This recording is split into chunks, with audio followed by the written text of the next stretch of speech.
Ben, mes romans pour les jeunes sont plutôt des romans historiques, mais j'ai plusieurs sujets en quelque sorte. J'ai un roman sur la culture des Mayas, de hel bestaat, donc l'enfer existe. Euh, mais il s'agit au fond de 3 siècles donc l'histoire du peuple maya, mais en même temps la situation en Amérique, Amérique du Nord, enfin Amérique latine, Nicaragua, Guatemala et tout ça. J'ai un roman sur le Vietnam, mais c'est plutôt un roman sur un jeune qui fait un bootvluchteling, Boat un fugitif. People. On les a, je crois en France, on a parlé de Boat People. Boat people, oui, Ouais. oui. Et donc un jeune un des boat people qui est arrivé ici aux environs et que j'ai connu donc dans l'école où je donnais des leçons. Euh, j'ai encore d'autres livres, entre autres sur la révolution russe. Et donc en Russie, en 17. Et c'est le récit d'une dame, d'une vieille dame.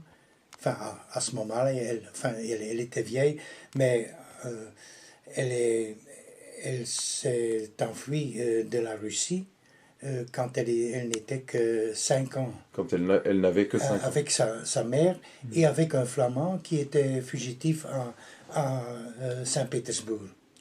Et elle a fait tout un voyage, donc faire de Saint-Pétersbourg avec l'Express L'Orient, d'Orient, l'Orient Express. l'Orient Express vers Vladivostok, ensuite avec le bateau vers Marseille, et ensuite elle est arrivée ici avec sa mère donc, et son père, soi-disant, ici aux environs. Euh, j'ai un roman pour les jeunes sur le mur de Berlin. Également un récit de quelques jeunes qui ont tâché euh, de, euh, de faire venir un des camarades qui habitait donc l'Allemagne De l'Est. de l'Est. Et ils ont fait un tunnel sous le mur avec au début à 3, mais à la fin ils avaient 53, je crois, 47, 53, qui étaient en train donc, de faire ce tunnel. Et c'est le récit, donc, un récit de cet exploit-là. Euh, évidemment, il y a le récit même, mais au fond, je tâche toujours de l'actualiser en quelque sorte. Le récit donc du mur, il s'agit des années 66, donc au début, mais à la fin du livre, il s'agit d'aujourd'hui.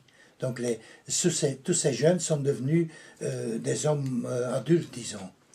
Voilà, ce sont en quelque sorte mes romans pour les jeunes. Qui sont donc en grande partie basés sur des histoires qu'on vous a rapportées. Des Oui, en histoires que quelque vous sorte, avez. ou des L'histoire sur histoires le vietnamien. que j'ai appris, donc des jeunes, des gens que j'ai connus. La différence entre mes romans pour jeunes et les romans, c'est que pour un roman pour jeunes, je connais en quelque sorte toute l'histoire. Donc, il y a peu de, comment dire, je ne vais pas inventer grand-chose. Tandis que lorsque j'écris un roman, au début, je n'ai presque rien. Je sais où je dois arriver, mais en route, je ne le sais pas. Il y a une différence assez sérieuse. Évidemment aussi, l'écriture en soi est aussi différente, c'est clair.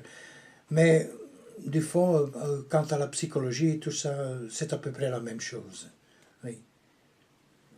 L'écriture de vos. Donc des romans jeunesse, c'est beaucoup plus simple. C'est une Bah, elle n'est phrase plus pas simple ou tellement plus plus. simple.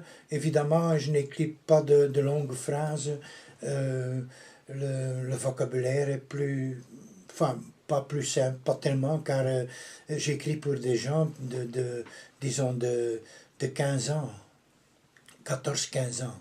C'est pas pour les tout jeunes que j'écris. Mais dans vos romans, il y a aussi des éléments, disons, qui sont basés sur des histoires qui vous ont été rapportées. Comme cette histoire du soldat anglais qui était votre jardinier. C'est une histoire vraie, ça. Oui, ça Donc c'était vrai. ça, vous Ça, l'avez c'était vrai, transposé dans un roman, Donc, ce qui est devenu un roman, oui. mais basé sur des faits qui vous ont été rapportés par quelqu'un que vous avez connu, mais c'est pas un roman jeunesse, c'est devenu un roman... Non, vous parlez de les yeux d'or de Dieu. Hein. Ouais, les yeux d'or. Les yeux d'or. Oui, mais tout est arrivé, tout simplement. Donc, c'est un récit vrai. Du début, pas tout jusqu'à la fin, mais quand même, ce jardinier habitait dans ma rue. Je l'ai connu.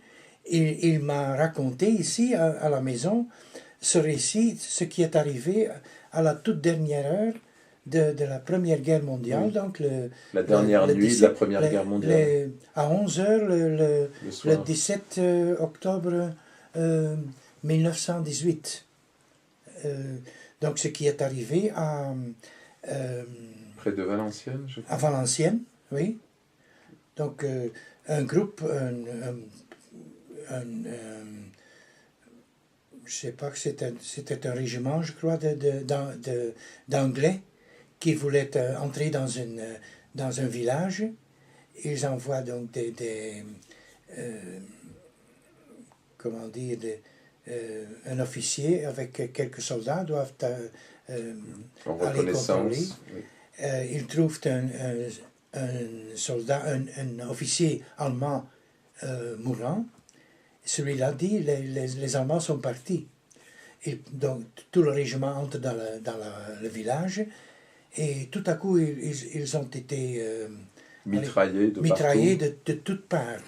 Parce que les Allemands étaient encore dans le village. Les Allemands étaient encore là. Et l'homme qui m'a raconté cela, il était un des acteurs du drame.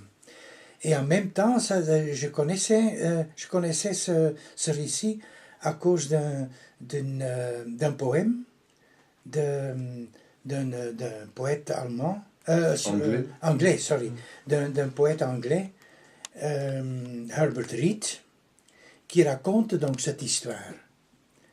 Donc c'est une sorte de coïncidence. Ça arrive. Hein. Mais là, ça m'arrive. À la différence des romans jeunesse, c'est un roman qui est beaucoup plus travaillé au niveau de la structure aussi, parce que Oui, mais quand même, pour tous mes romans, tout ce que j'écris, la structure est très importante.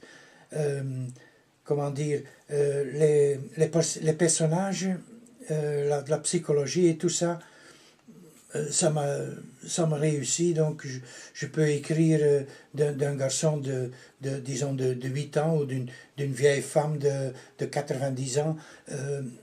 Même tout cela n'est pas tellement important. Mais ce qui m'importe, c'est surtout comment vais-je raconter cette histoire. Donc une sorte de structure dont j'ai besoin et dont j'ai besoin quand je commence le roman. Et en même temps, j'ai besoin d'une métaphore. Mes romans sont presque tous basés sur une métaphore assez complexe. Hein, comme de Varkensput, donc le puits